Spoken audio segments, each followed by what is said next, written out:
KTO Radio présente À haute voix la lecture intégrale des œuvres spirituelles majeures. Aujourd'hui, Les Confessions de saint Augustin.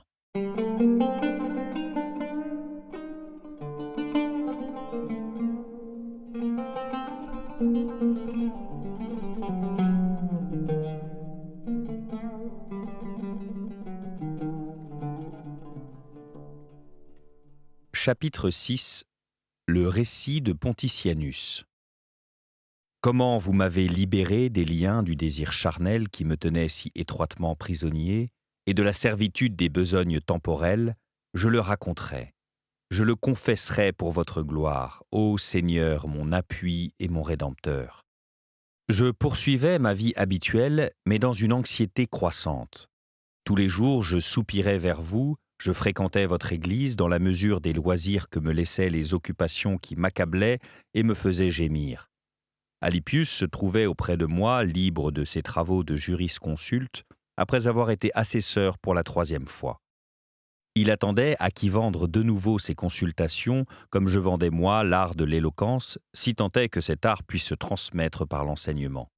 Nébridius, cédant à notre amitié, assistait dans ses leçons Verecundus, citoyen et grammairien de Milan, notre ami intime à tous. Verecundus avait exprimé le vif désir. Il nous avait demandé, au nom de l'amitié, que l'un d'entre nous se fît son fidèle collaborateur, ce dont il avait grand besoin. Ce ne fut pas l'appât du gain qui détermina Nébridius, il aurait pu, s'il l'avait voulu, faire de son savoir un emploi plus profitable. Mais dans sa bienveillance, dans son désir d'obliger, cet ami si aimable et si doux ne voulut pas dédaigner notre prière. C'était d'ailleurs très sage à lui d'éviter de se faire connaître des grands de ce monde et d'épargner toute inquiétude à son esprit qu'il voulait garder libre avec des loisirs aussi abondants que possible pour la recherche, la lecture et les entretiens sur la sagesse. Un jour donc, Nébridius était absent, je ne me rappelle plus pour quelle raison. Alypius et moi nous reçûmes la visite d'un certain Pontitianus, notre compatriote d'Afrique, qui remplissait à la cour une charge importante. Je ne sais plus ce qu'il nous voulait. Nous nous assîmes pour causer, et par hasard, sur une table de jeu devant nous, il aperçut un livre, le prit, l'ouvrit, et y trouva les épîtres de l'apôtre Paul. Il ne s'y attendait assurément pas. Il avait cru que c'était un des ouvrages que je m'usais à commenter. Alors il sourit, me regarda, et avec des compliments me dit sa surprise de rencontrer à l'improviste sous mes yeux ce livre-là et ce livre seul.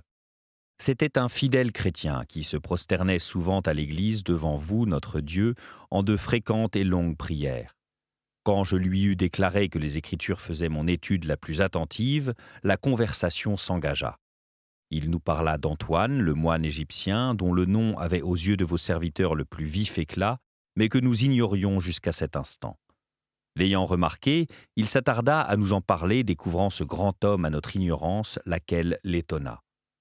Avec stupéfaction, nous écoutions le récit de vos très authentiques merveilles, si récentes, presque contemporaines, opérées au sein de la vraie foi dans l'Église catholique. Nous étions tous remplis d'étonnement, nous d'apprendre de si grandes choses, lui que nous n'en eussions point encore entendu parler. De là, la conversation passa à la foule des monastères, à la bonne odeur de vertu qu'ils exhalaient vers vous, aux solitudes fertiles du désert, toutes choses dont nous ne savions rien. Il y avait à Milan, hors des murs, un monastère plein de bons frères, à la garde d'Ambroise, et nous ne le connaissions pas. Pontitianus poursuivait ses propos, et nous, toute oreille, nous gardions le silence. Il en vint à nous dire qu'un jour, je ne sais quand, mais à coup sûr à Trèves, avec 3 de ses camarades, il était sorti pour se promener dans les jardins attenants aux murs de la ville, aux heures de l'après-midi où l'empereur était retenu par le spectacle du cirque. Par hasard, comme ils allaient 2 à 2, l'un avec Pontitianus, les 2 autres ensemble, séparés les uns des autres, ils prirent des chemins divergents. Ceux-ci, dans leur course vagabonde, entrèrent dans une cabane habitée par certains de vos serviteurs, des pauvres en esprit, de ceux à qui le royaume des cieux appartient. Ils y trouvèrent un exemplaire manuscrit de la vie d'Antoine. L'un d'eux se met à lire, admire, prend feu, et, en lisant, l'idée naît en lui d'embrasser une telle vie et de quitter le service du siècle pour ne servir que vous. Ils étaient de ces hommes qu'on appelle les agents d'affaires de l'empereur. Rempli soudain d'un saint amour et d'une vertueuse honte, il s'emporte contre lui-même, regarde son ami et lui tient ce langage. « Dis-moi, je te prie, avec tout le mal que nous nous donnons, où prétendons-nous parvenir? Que cherchons-nous? En vue de quoi servons-nous? Pouvons-nous espérer davantage au palais que d'être un jour les amis de l'empereur? Et dans cette situation, quelle fragilité et que de périls! Oui, que de périls à traverser pour en venir à de plus grands périls encore. Et puis, quand y arriverons-nous? Mais si je veux être l'ami de Dieu, voici que je le deviens aussitôt. » Ainsi parla-t-il, agité par l'enfantement d'une vie nouvelle. Puis il reporta ses regards sur le livre, reprit sa lecture, et un changement profond se faisait en lui dans ces régions où porte votre vue. Sa pensée se détachait du monde comme on le vit bientôt. Pendant qu'il lisait et que roulaient avec des frémissements les flots de son cœur, il distingua le meilleur parti, résolu de l'embrasser, et, déjà vôtre, dit à son ami « C'en est fait, j'ai rompu avec nos espérances, j'ai décidé de servir Dieu, et dès cette heure, en ce lieu même, je veux m'y mettre. Si tu répugnes à m'imiter, ne t'oppose pas du moins à mon dessein. » L'autre répondit qu'il s'attachait à lui, qu'il voulait sa part d'une si précieuse récompense, d'un si beau service. Ils vous appartenaient déjà tous les deux. Ils édifiaient à leurs frais une tour de salut, en laissant tout pour vous suivre.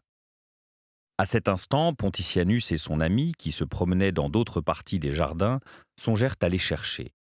Ils les rejoignirent et les engagèrent à rentrer car le jour baissait. Ceux-ci contèrent leurs résolutions, leurs projets, comment cette volonté était née en eux et s'y était affermie, et ils les prièrent de ne pas y faire obstacle s'ils refusaient de s'y joindre. Les autres, sans se convertir, pleurèrent sur eux-mêmes. Au dire de Pontitianus, et avec des compliments affectueux pour leurs camarades, se recommandèrent à leurs prières. Puis, traînant leur cœur sur la terre, ils revinrent au palais, tandis que les convertis, le cœur fixé au ciel, restaient dans la cabane. Ils avaient l'un et l'autre une fiancée. Lorsqu'elles apprirent la chose, elles vous consacrèrent, elles aussi, leur virginité.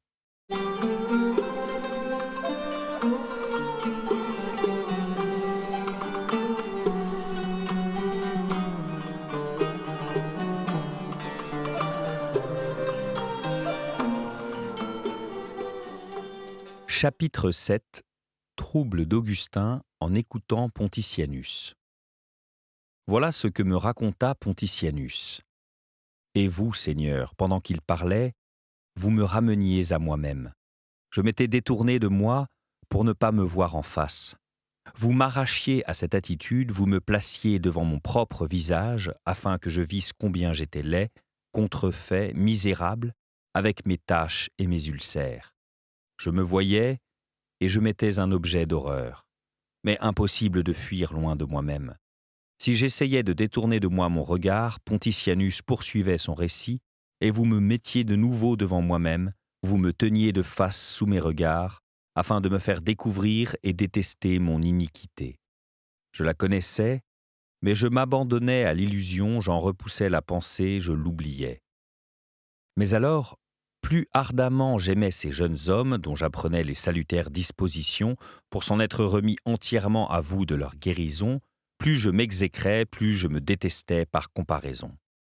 Car de nombreuses années s'étaient écoulées, 12 environ, depuis qu'à 19 ans, la lecture de l'Hortensius de Cicéron m'avait éveillé à l'amour de la sagesse, et je différais de mépriser les félicités de la terre pour me consacrer à la poursuite de ce bien dont, je ne dis pas la découverte, mais la seule recherche, devait être mise au-dessus des trésors des royaumes de ce monde et de ces voluptés corporelles qu'un signe suffit à faire affluer.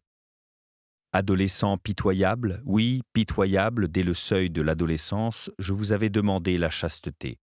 J'avais dit « Donnez-moi la chasteté et la continence, mais ne me les donnez pas à l'instant. » Je craignais d'être exaucé trop vite, d'être trop vite guéri de la maladie de la concupiscence que j'aimais mieux assouvir que supprimer. Et j'étais allé par les voies mauvaises d'une superstition sacrilège. Ce n'est pas que je m'y reposasse avec certitude, mais je la préférais aux autres doctrines dont je ne m'informais pas avec un cœur pieux et que je combattais en ennemi. J'avais cru que si je différais de jour en jour de mépriser les espérances du siècle pour ne suivre que vous, C'était parce que je n'apercevais pas une clarté capable de diriger ma course.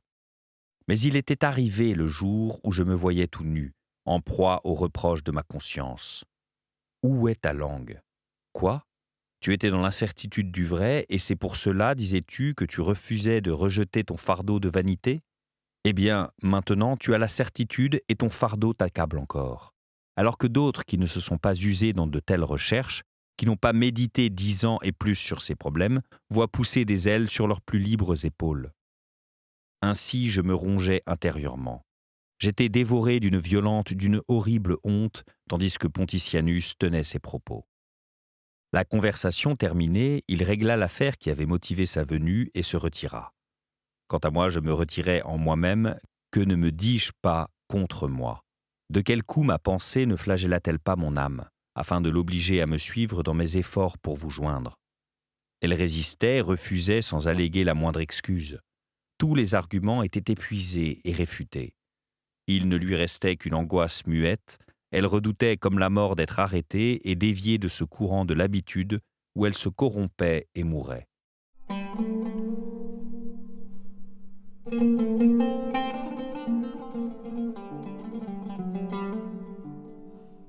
Chapitre 8. Le jardin de Milan.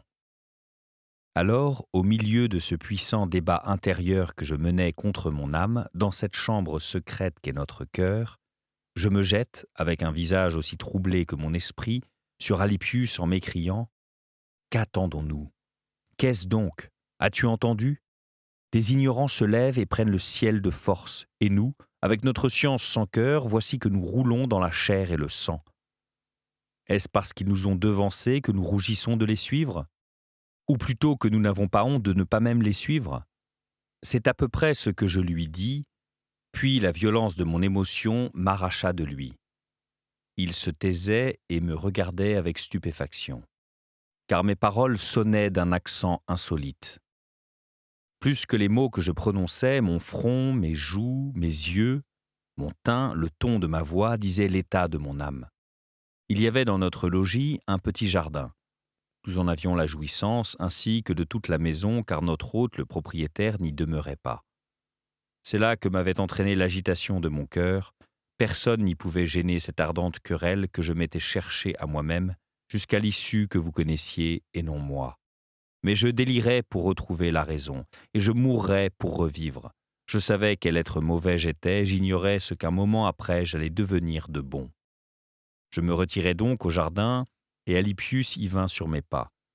Sa présence n'interrompait pas ma solitude. Comment d'ailleurs m'aurait-il quitté dans un tel émoi ? Nous nous assîmes le plus loin possible de la maison. En proie à la plus tumultueuse indignation, je frémissais de ma résistance à votre volonté, à votre alliance, ô mon Dieu. J'y étais poussé pourtant par le cri de tous mes os qui élevaient jusqu'au ciel vos louanges. Et pour aller à vous, point n'était besoin de navire ni de char, pas même de faire ces quelques pas qui séparaient de la maison l'endroit où nous étions assis. Non seulement aller, mais parvenir auprès de vous n'était rien d'autre que vouloir y aller. Mais le vouloir énergiquement et pleinement, non d'une volonté à demi blessée, qui se jette en tous sens et s'agite et lutte, avec une moitié d'elle-même qui se tend tandis que l'autre s'affaisse. Dans le trouble où me jetaient mes hésitations, je faisais 1000 gestes de ceux que l'on fait quand on en a la volonté sans le pouvoir, qu'on soit privé de membres ou qu'on les ait ligotés, brisés par la maladie ou tout autrement paralysés. Si je m'arrachais les cheveux, si je me frappais le front, si j'étreignais mes genoux de mes doigts entrelacés, je le faisais parce que je le voulais. J'aurais pu le vouloir et ne pas le faire si la mobilité de mes membres ne m'avait pas obéi. Je faisais donc bien des choses où le vouloir ne se confondait pas avec le pouvoir. Et je ne faisais pas ce que je désirais avec une ardeur incomparablement plus grande et que j'aurais pu faire dès que je l'aurais voulu, car pour le vouloir effectivement, il n'était que de le vouloir pleinement. Car ici, pouvoir et volonté ne faisaient qu'un. Vouloir, c'était agir déjà. Et pourtant, rien ne se faisait et mon corps obéissait plus facilement à la légère volonté de mon âme en mouvant ses membres au commandement que mon âme ne s'obéissait à elle-même pour accomplir sa grande volonté dans la seule volonté.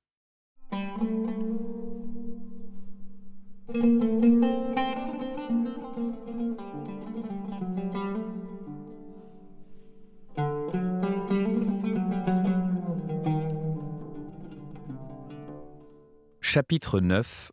La volonté en lutte avec elle-même. D'où vient ce prodige? Quelle en est la cause?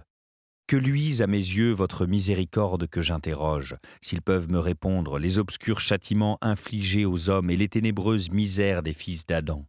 Oui, d'où vient ce prodige? Quelle en est la cause? L'âme donne des ordres au corps et elle est obéie sur le champ.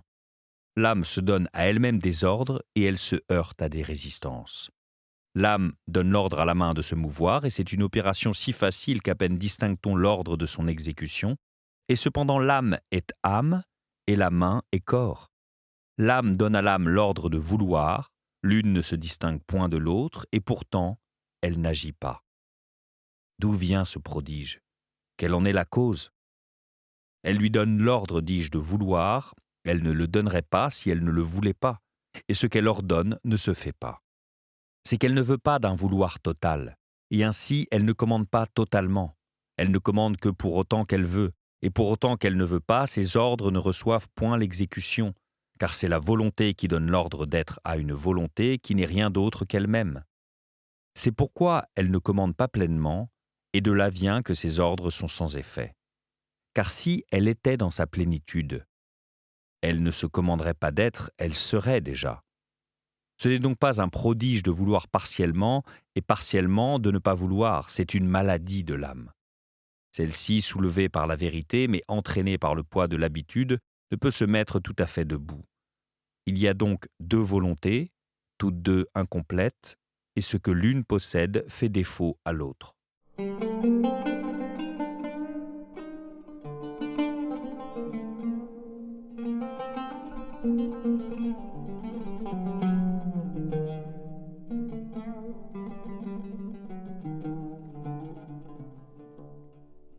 Chapitre 10. Contre les manichéens. Qu'ils disparaissent de votre face, mon Dieu, comme les vains bavards et les séducteurs de l'esprit, ceux qui, de cette observation que la volonté est double quand elle délibère, concluent que nous avons deux âmes de nature différente, l'une bonne, l'autre mauvaise. Ce sont eux, vraiment, qui sont mauvais en pensant si mal, et ils ne seront bons que s'ils adhèrent à la vérité, d'accord avec les hommes qui ont la vérité. Et ainsi l'apôtre pourra dire d'eux, « Vous avez été autrefois ténèbres, maintenant vous êtes lumière dans le Seigneur. » Mais ces hommes, voulant être lumière non dans le Seigneur mais en eux-mêmes, se figurent que la nature de l'âme se confond avec celle de Dieu, et ainsi ils se sont enténébrés davantage, puisque dans leur affreuse arrogance, ils se sont encore éloignés de vous la vraie lumière qui illumine tout homme venant en ce monde. Prenez garde à vos paroles. Rougissez, approchez-vous de lui, vous serez éclairés et vos visages ne rougiront plus. Et moi, lorsque je délibérais pour servir le Seigneur mon Dieu, comme je me l'étais proposé depuis longtemps, j'étais ce moi qui voulait et ce moi qui ne voulait pas. J'étais l'un et l'autre moi.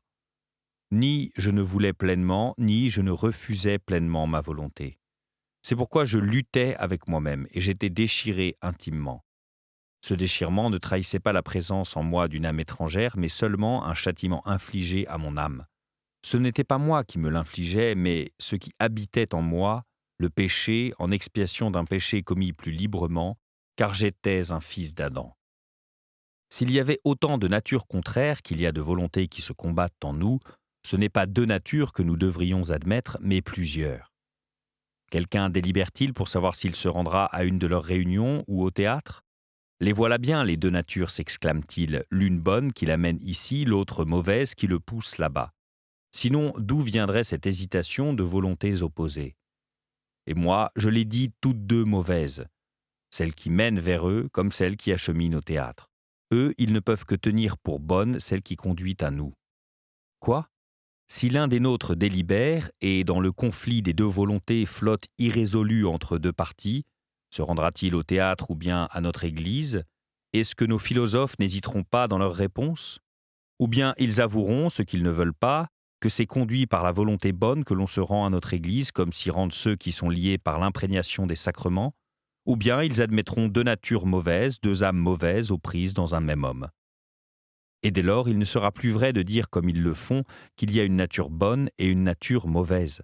ou bien ils se rendront à la vérité et ne nieront plus que lorsqu'on délibère, c'est une même âme qui balance entre des volontés différentes. Donc quand ils voient deux volontés se combattre dans un même homme, qu'ils ne parlent plus d'une lutte entre deux âmes contraires, l'une bonne, l'autre mauvaise, formées de deux substances contraires, de deux principes contraires. Car vous, ô Dieu de vérité, vous les blâmez, vous les réfutez, vous les confondez. Voici le cas de deux volontés mauvaises. Un homme délibère s'il tuera avec du poison ou avec un poignard, s'il usurpera ce domaine ou cet autre, ne pouvant les usurper tous les deux, s'il achètera de la volupté sans regarder à la dépense ou s'il gardera son argent en avare, s'il ira au cirque ou au théâtre en admettant que les deux spectacles se donnent le même jour, ou encore, j'ajoute une troisième incertitude, s'il ira voler dans la maison d'un autre, l'occasion s'en présentant, ou aussi, quatrième hypothèse, s'il commettra un adultère, les circonstances étant favorables. Supposons que toutes ces possibilités se rencontrent à la fois au même moment, comme elles sont également désirées et irréalisables en même temps. L'âme sera déchirée par ce conflit entre quatre volontés ou même davantage, tant il y a d'objets de désir. Et cependant, ils ne prétendent pas qu'il existe un tel nombre de substances différentes. Il en est de même des volontés bonnes. Je le leur demande, est-il bon de se délecter à la lecture de l'apôtre? Est-il bon de se plaire à la sagesse d'un psaume? Est-il bon d'expliquer l'Évangile? Ils répondront à chaque question, parfaitement, cela est bon. Et quoi? Si toutes ces occupations ont le même charme et au même moment, des volontés opposées ne se divisent-elles pas le cœur de l'homme qui se demande laquelle entreprendre d'abord de préférence? Toutes ces volontés sont bonnes, elles sont cependant aux prises jusqu'à ce qu'intervienne un choix qui emporte, rassemble et unifie la volonté antérieurement partagée. Il en est encore de même quand l'éternité exerce sur nous ses attraits d'en haut, alors que la volupté d'un bien temporel nous retient en bas. C'est la même âme qui, avec une volonté incomplète, veut l'un ou l'autre de ses biens.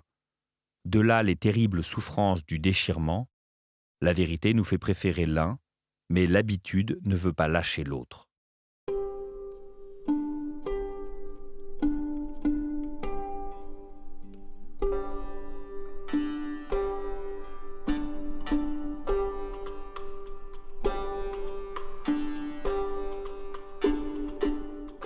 Chapitre 11. Les dernières résistances de la chair. Tels étaient mon mal et ma torture. Je m'accusais moi-même plus âprement que jamais, je me retournais et me débattais dans ma chaîne jusqu'à ce que je la brisasse tout entière. Elle ne me retenait qu'à peine, elle me retenait pourtant. Et vous me pressiez, Seigneur, dans le secret de mon âme, et votre sévère miséricorde, redoublant ses coups, me frappait des fouets de la peur et de la honte, afin que je ne m'abandonnasse pas de nouveau, que fût brisée ma mince et légère chaîne, et qu'elle ne reprit pas force pour m'enserrer plus énergiquement. Dans mon fort intérieur, je me disais « à l'œuvre, plus de retard, plus de retard ». Ces paroles m'entraînaient à la décision. J'étais sur le point d'agir et je n'agissais pas. Après un nouvel effort, j'y étais, et il ne s'en fallait plus que de peu, oui de peu, je touchais au but, je le tenais, et voilà que je n'y étais pas, que je ne touchais pas au but, que je ne le tenais pas, hésitant à mourir à la mort, à vivre de la vie. Le mal invétéré avait plus de prise sur moi que le bien dont je n'avais pas l'habitude, et plus approchait le moment où j'allais devenir un autre homme, plus il me frappait d'effroi. Sans pourtant me faire revenir sur mes pas, ni me détourner de mon chemin, il me tenait seulement en suspens. Ce qui me retenait, c'étaient des bagatelles de bagatelles, des vanités de vanités, mes anciennes amies. Elles me tiraient par mon vêtement de chair en murmurant « Tu nous renvoies ? Dès ce moment, nous ne serons plus jamais avec toi, et dès ce moment, tu ne pourras plus faire ceci et cela, plus jamais. » Et ce qu'elles me suggéraient dans ce que je viens d'appeler ceci et cela, ce qu'elles me suggéraient, mon Dieu, que votre miséricorde en écarte la pensée de l'âme de votre serviteur. Quelle saleté, quelle honte ces suggestions! Et encore, je n'entendais pas même à moitié leurs propos, car elles ne se présentaient pas en face, comme de loyales adversaires, mais c'était par derrière et à voix basse qu'elles me parlaient, et si je tenais de m'éloigner, elles me pinçaient furtivement pour me forcer à me retourner. Elles me retardaient toutefois, car j'hésitais à m'arracher d'elles, à m'en défaire pour répondre à l'appel qui m'attirait, et la tyrannique habitude me disait « Crois-tu que tu vas pouvoir vivre sans elle ?» Mais déjà sa voix était sans chaleur. car du côté où je tournais mon visage, où je tremblais de passer, se découvrait à moi la dignité chaste de la continence. Sereine, gaie sans désordre, elle m'invitait avec des façons honnêtement caressantes à approcher sans hésitation. Elle étendait, pour m'accueillir et m'embrasser, ses mains pieuses, pleines d'une foule de bons exemples. Tant d'enfants, de jeunes filles, une abondante jeunesse, tous les âges de respectables veuves, des vierges parvenues à la vieillesse, et dans toutes ces âmes la continence n'était pas stérile. C'était une mère féconde de joie, enfant conçu de vous, Seigneur, son époux. Elle me raillait avec une encourageante ironie, je croyais l'entendre dire « Est-ce que tu ne pourras pas ce qu'ont pu ces jeunes gens et ces femmes?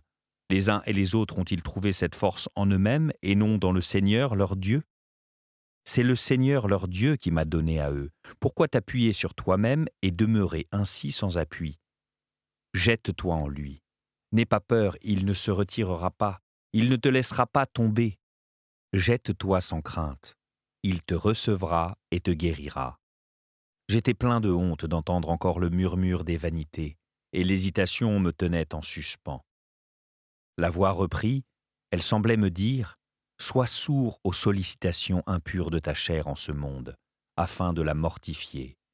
Elle te conte des délices qui ne valent pas la loi du Seigneur ton Dieu. » Ce débat se déroulait dans mon cœur, et c'était moi qui luttais contre moi-même. Alypius, attaché à mes côtés, attendait en silence l'issue de ma crise.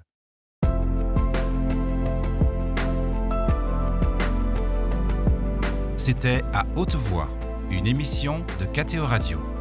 Aujourd'hui, les confessions de Saint-Augustin. Lecture, Fitzgerald Berton. Captation et réalisation, Gustave Schlicht et Éloine Guillard. Une émission disponible en podcast sur ktoradio.com ou sur l'application KTO Radio.